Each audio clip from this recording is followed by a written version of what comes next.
భారతదేశంలోనే కాదు, ఏ దేశంలో ఎక్కడ బాంబు పేలినా ఎవడుంటాడు అంటే ఇగో ఈ గడ్డమోడు, టోపీయోడు ఉంటాడనమాట. టోపీ పెట్టుకునోడే. మిగతావాడైతే ఎవ్వడు కనిపియడు. ఇగో ఈడు కూడా చూసినావా ఈ గడ్డమోడు. ఉమ్. ఇంకా నమ్మండి, బాయ్ బాయ్ అని చెప్పి రాసుకొని పూసుకొని తిరగండి. మీ ఇండ్లలో కూడా బాంబులు తెచ్చి వేస్తారు, పీడ పోతుంది. సెక్యులర్ నా కొడుకులరా ఇంకెప్పుడు మారుతారో ఏమో తెలియదు కానీ చూస్తున్నారు కదా, ఎక్కడ దేశంలో ఎప్పుడు బాంబులు పేలినా వీళ్ళే మళ్ళీ టెర్రరిస్టు వీళ్ళే ఉంటారు. మరి ఇంకెవరు ఉంటారు? మిగతా వాళ్ళు అయితే ఎవడు కనిపించడు కానీ ఏ న్యూస్లో చూసినా ఎప్పుడు టెర్రరిజం అంటే వీళ్ళే ఉంటారు. ప్లస్ దొంగతనాలన్నా వీళ్ళే ఉంటారు. ఇంకా దేశాన్ని నాశనం చేయాలంటే వీళ్ళే.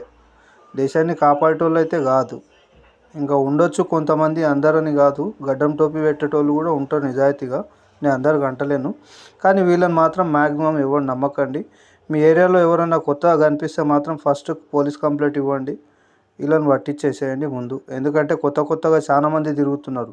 సమోసాల పేరు తీసుకొని, పాత సామాన్ల పేరు తీసుకొని, లేకపోతే బియ్యం కొంటాం అనే పేరు తీసుకొని, లేకపోతే కొత్త డాక్టర్లు అవుతున్నారు, ఇంకేమేమో అవుతున్నారు. కానీ ఉగ్రవాది అవుతాడు.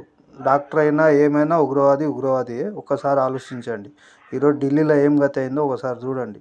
ఇటువంటి ఎప్పుడైనా కూడా వీళ్ళే ఉంటారు. గడ్డం టోపీయోడే ఉంటాడు, మిగతాడు ఎవ్వడు కనిపించడు. నిజమా కాదా ఒకసారి కామెంట్ చేయండి. జై శ్రీరామ్.